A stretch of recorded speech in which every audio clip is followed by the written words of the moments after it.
Prince Mahesh Babu, దర్శక ధీరుడు రాజమౌళి కాంబినేషన్లో రూపుదిద్దుకోబోతున్న సినిమాకు సంబంధించిన అప్డేట్ వచ్చింది. జనవరి 2న ఈ సినిమా పూజా కార్యక్రమాలను రాజమౌళి కార్యాలయంలో జరపబోతున్నారు. అంతర్జాతీయ ప్రమాణాలతో ఈ చిత్రాన్ని దుర్గా ఆర్ట్స్ పతాకంపై కేఎల్ నారాయణ నిర్మిస్తున్నారు. ఈ సినిమాలో international star Priyanka Chopra heroine గా నటించబోతోందనే వార్తలు వచ్చాయి. కానీ ఈ విషయాన్ని మాత్రం చిత్ర బృందం అధికారికంగా ప్రకటించలేదు. ఇప్పటికే పలుమార్లు రాజమౌళి ప్రియాంక చోప్రాతో ఈ ప్రాజెక్టు గురించి మాట్లాడారని, ఆమె కూడా గ్రీన్ సిగ్నల్ ఇచ్చారని సమాచారం. అలానే ఈ మూవీలో ఇండోనేషియా నటి చెల్సియా ఎలిజబెత్ ఇస్లాన్ నటించబోతోందనే ప్రచారం జరుగుతోంది. గుంటూరు కారం తరువాత మహేష్ బాబు చేస్తున్న సినిమా కావడం, రాజమౌళితో మహేష్ నటిస్తున్న తొలి చిత్రం కావడంతో దీనిపై అంచనాలు అంబరాన్ని తాకాయి.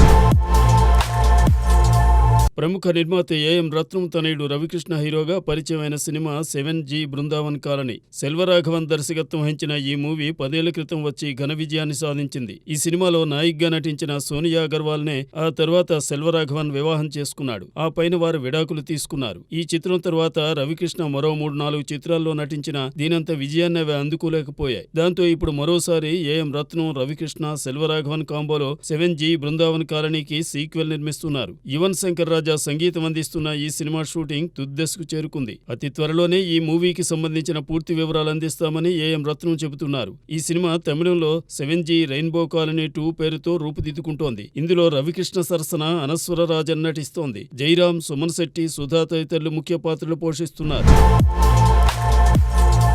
గతేడాది ప్రధాని నరేంద్ర మోదీ మన్ కీ బాత్ చివరి ఎపిసోడ్లో ఫిబ్రవరి 5 నుండి 9 వరకు భారతదేశంలో జరగబోతున్న world audio visual and entertainment summit గురించి చెప్పారు. ఈ సమావేశాల్లో ప్రపంచ దేశాల మీడియా, వినోద రంగాల ప్రముఖులు పాల్గొంటారని అన్నారు. ఇవాళ భారతీయ చలనచిత్ర పరిశ్రమ వైపు ప్రపంచమంతా ఆసక్తిగా చూస్తోందని ప్రధాని తెలిపారు. భారతదేశాన్ని ప్రపంచానికే ఓ కేంద్రంగా మార్చాలనే లక్ష్యంతో వేవ్స్కు ఏర్పాటు జరుగుతున్నాయని అన్నారు. ప్రధాని పేర్కొన్న ఈ వేవ్స్ సమ్మిట్ పట్ల చిత్ర ప్రముఖులు హర్షం వ్యక్తం చేశారు. ఇప్పటికే అక్షయ్ కుమార్, అనిల్ కపూర్, ఖుష్బూ, సంజయ్ దత్, ఏక్తా కపూర్ వంటి వారు మోదీ చర్యలను ప్రశంసించగా, తాజాగా రామ్ చరణ్ ఈ సమ్మిట్ అసలైన గేమ్ చేంజర్ కాబోతోందని పేర్కొన్నారు.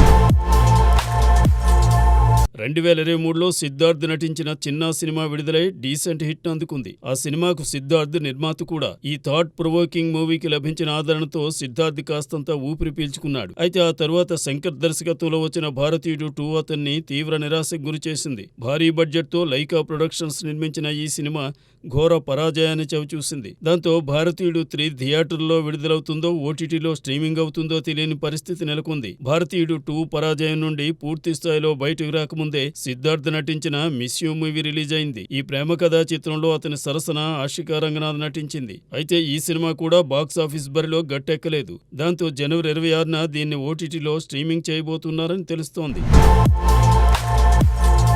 స్టార్ బాయ్ సిద్ధు జొన్నలగడ్డకు లాస్ట్ ఇయర్ బాగా కలిసొచ్చింది. డీజే టిల్లుకు సీక్వెల్ గా వచ్చిన టిల్లు స్క్వేర్ మూవీ మంచి విజయాన్ని అందుకుంది. దాంతో ఏకంగా 3 సినిమాలకు సిగ్నల్ ఇచ్చేశాడు. అలా రూపుదిద్దుకుంటున్నవే జాక్, తెలుసు కదా, కోహినూర్ చిత్రాలు. డీజే టిల్లు, టిల్లు స్క్వేర్ తర్వాత కోహినూర్ మూవీని సూర్యదేవర్ నాగవంశీ నిర్మిస్తున్నాడు. ఇక BVSN ప్రసాద్, బొమ్మరిల్లు భాస్కర్ దర్శకత్వంలో నిర్మిస్తున్న సినిమా జాక్. అలానే స్టైలిష్ నీరజ కోనాను దర్శకురాలుగా పరిచయం చేస్తూ టీజీ విశ్వప్రసాద్ తెలుసు కదా అనే మూవీ నిర్మిస్తున్నారు. ఈ 2 సినిమాలు ఇదే ఏడాది జనం ముందుకు రాబోతున్నాయి. దీనికి సంబంధించిన నయా పోస్టర్స్ ను మేకర్స్ న్యూ ఇయర్ సందర్భంగా విడుదల చేశారు.